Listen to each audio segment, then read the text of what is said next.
নমস্কার বন্ধুরা, আটা ময়দার লুচি তো অনেক খেয়েছেন। এবার একবার ট্রাই করুন দুর্দান্ত স্বাদের সুজির লুচি।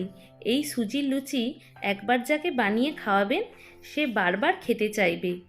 এতটাই নরম হয় আর বলের মতো ফুলকো ফুলকো হয়, মুখে দিলেই মন ভরে যাবে। প্রথমে আমি গ্যাস ওভেন জেলে কড়া বসিয়ে দিয়েছি। কড়ার মধ্যে দিয়ে দিচ্ছি 1 টেবিল স্পুন গাওয়া ঘি। গাওয়া ঘিটা দিয়ে ভালো করে কড়ার মধ্যে নাড়াচাড়া করে নিতে হবে। ঘিটা সম্পূর্ণভাবে গলে গেলে এর মধ্যে দিয়ে দিচ্ছি 1 বাটি সুজি। এখানে আমি 200 গ্রাম সুজি নিয়েছি। যখন সুজিটা ঘিয়ের মধ্যে দেবেন তখন গ্যাসের স্টিমটা কিন্তু অবশ্যই কমিয়ে রাখবেন।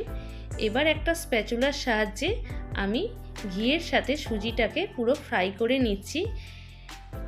দেখবেন যখন সুজিটা ফ্রাই করবেন সুজির যেন কোনো রকম কালার চেঞ্জ না হয়, জাস্ট 1 মিনিট নাড়াচাড়া করে নেবেন।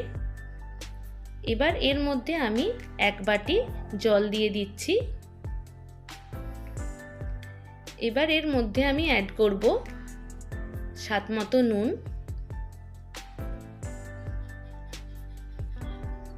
আর অ্যাড করব 1 টেবিল স্পুন চিনি। সমস্ত উপকরণ দিয়ে খুব ভালোভাবে নাড়াচাড়া করে নেব। আপনারা জানেন যে সুজি খুব তাড়াতাড়ি জল টেনে নেয়। এইভাবে আমি স্প্যাচুলার সাহায্যে ভালোভাবে নাড়াচাড়া করতে থাকব এবং একটা সুজির মণ্ড তৈরি করে নেব। খেয়াল রাখবেন যাতে সুজিতে কোনো দলাভাব না থাকে।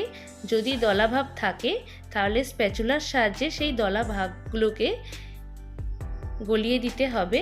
দেখতেই পাচ্ছেন এই রকমভাবে ঠিক নাড়াচাড়া করে নিতে হবে। এবার আমি হাতের সাহায্যে সুজির একটু অংশ তুলে দেখাবো। যদি দেখেন যে পাকটা খুব ভালো হয়েছে তাহলে গোল হয়ে যাবে। দেখুন আমি গরম পাক তুলে দেখাচ্ছি। অলরেডি সুজিটা আমার রেডি হয়ে গেছে। এবার আমি একটি পাত্রে এই সুজিটা রেখে দিচ্ছি। জাস্ট 1 মিনিট রেস্ট দিয়েই গরম গরম সুজিকেই কিন্তু হাতের সাহায্যে মাখতে হবে। দেখতেই পাচ্ছেন একদম গরম গরম সুজিটাকে মেখে নিতে হবে। এবার এর মধ্যে আমি অ্যাড করে দেব 2 টেবিল স্পুন ময়দা। অবশ্যই আপনারা ময়দাটা দেবেন, যদি বেশি পরিমাণ লাগে তাহলে তাও দিতে পারেন। এবার আমি ভালোভাবে ময়দাটাকে মেখে নেব। প্রথমটা হাতের একটু চটচট করবে, তারপর দেখবেন ময়দাটা খুব সফটভাবে মাখা হয়ে যাবে। দেখুন ময়দাটা কিন্তু খুব সফটভাবে মাখা হয়ে গেছে। এবার এর মধ্যে আমি 1/2 টেবিল স্পুন রিফাইন অয়েল দেব। রিফাইন অয়েল দেওয়ার ফলে ময়দাটাকে আরও সফট করে দেবে। আরও একবার খুব ভালোভাবে ময়দাটাকে মাখিয়ে নিচ্ছি। ময়দাটা খুব ভালোভাবে মাখানো হয়ে গেছে। দেখুন আমি একটা আঙুল দিয়ে দেখাচ্ছি, একটুও কিন্তু আমার হাতে কোনো ময়দা লাগছে না। তখনই বুঝতে পারবেন যে ময়দাটা খুব ভালোভাবে মাখা হয়ে গেছে সুজির সাথে। এবার আমি এটাকে চাপা দিয়ে দেব 15 মিনিটের জন্য। আপনাদের কাছে যদি বেশি সময় থাকে তাহলে আধ ঘন্টাও চাপা দিয়ে রাখতে পারেন। আমি 15 মিনিট পর ফিরে এলাম। দেখুন ময়দাটা একদম সফট হয়ে গেছে। এবার আমি এর মধ্য থেকে লেচি কেটে নিচ্ছি। এই সুজির লুচি কিন্তু যে কোনো ধরনের আলুর তরকারি, কাশ্মীরি আলুর দমের সাথে খেতে খুবই ভালো লাগে। এইভাবে আমি সমস্ত লেচিগুলোকে কেটে নেব। একে একে আমি মণ্ডটা থেকে সমস্ত লেচিগুলোকে কেটে নিচ্ছি। এবার আমি একটা লেচি নিয়ে 2 হাতের সাহায্যে গোল গোল করে পাকিয়ে লুচির আকারে রাখব।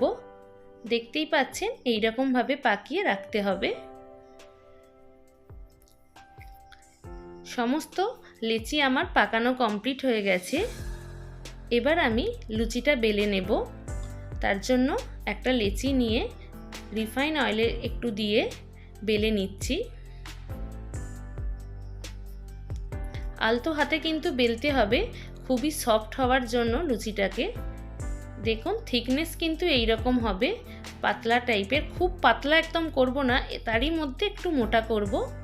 এবার আমি গ্যাস ওভেন জেলে তেল দিয়ে দিয়েছি। তেলটা খুব ভালোভাবে গরম হয়ে গেলে লুচিটা ছেড়ে দিলাম এবং একটা ছাঁকনির সাহায্যে লুচিটাকে আলতোভাবে এরকম চাপ দিলেই লুচিটা ফুলে উঠবে এবং গরম গরম লুচি তৈরি হয়ে যাবে। তাহলে বন্ধুরা দেখতেই পেলেন কত সহজে তৈরি হয়ে গেল সুজির লুচি।